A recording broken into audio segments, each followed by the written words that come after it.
Hi everybody, this is Eddie Amazon. This is another one of my short stories. This one is called 72-Hour Hold. It does have some triggering topics in it. This is your chance to stop watching. Trigger warnings for suicide, self-harm, blood, rejection, and probably other bad stuff that I don't realize. Sorry. Please don't watch if you're not in the right headspace. Take care of yourself. The rain fell on the barred window and reminded him of the blood as it had dripped from the sink onto the bath mat. If it hadn't been for him, I'd be dead, Aaron thought, watching the rain falling almost silently.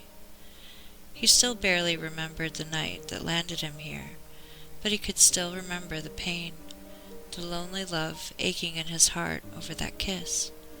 He had kissed him so tenderly, so lovingly, just like he had wanted to for months. But then, the next day he practically treated him like he had the plague.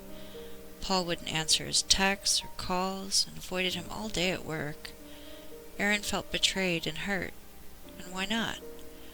Paul hadn't been that drunk. The kiss had really meant something, especially to Aaron. So when he went home, he had a little wine, and then a little more, maybe then a little too much. Then he took the knife. What happened next? Aaron barely remembered. Did he really text Paul? Or did he call him? Did he do both? He did remember the blood falling from his wrist to the sink, then to the bath mat. The knife was in the sink as he started to fall backwards, covered in blood, right? Or was it on the lip of the sink? Still in his hands?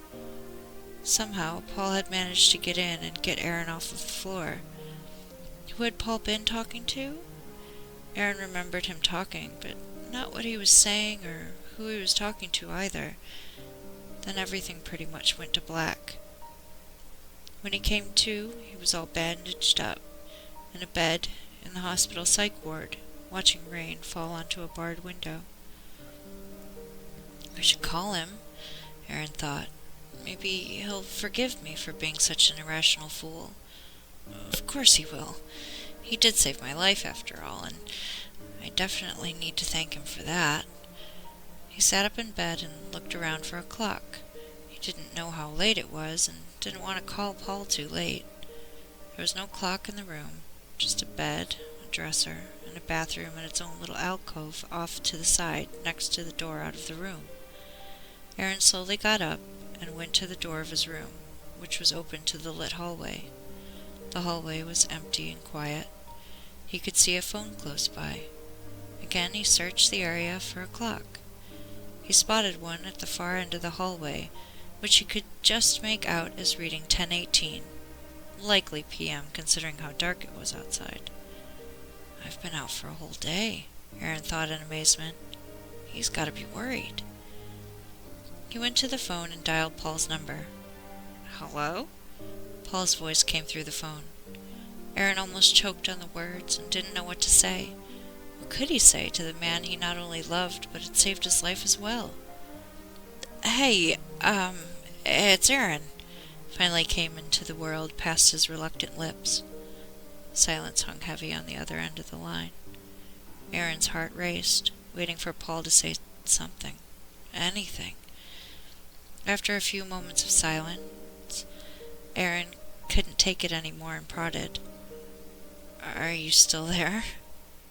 Yeah, came the dispassionate reply. Oh, good, he said with a nervous chuckle. He cleared his throat. I just wanted to say thank you.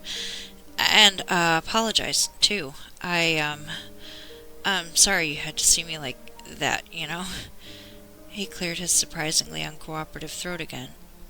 I guess I maybe owe you, like, an explanation, right? I guess I don't know. After that kiss, Aaron spluttered, feeling flush. Don't talk about that. Paul cut him off sternly, and Aaron felt a shockwave run through his body. Oh, what do you mean? That didn't mean anything, Paul said flatly, then quickly and angrily continued. Don't tell me. That isn't why you did this, is it? Aaron felt woozy and weak. His heart couldn't make up its mind if it wanted to pound rapidly or slow to a crawl as it broke. His lip quivered. Uh, uh. His voice broke as he tried to say something. Anything. He felt like the world was crashing all around him. Aaron, I'm sorry if... No! Aaron quickly blurted despite himself. No, it's okay. That's not it at all, of course. He tried to force out a nervous titter as he began to cry. Yeah, no, not...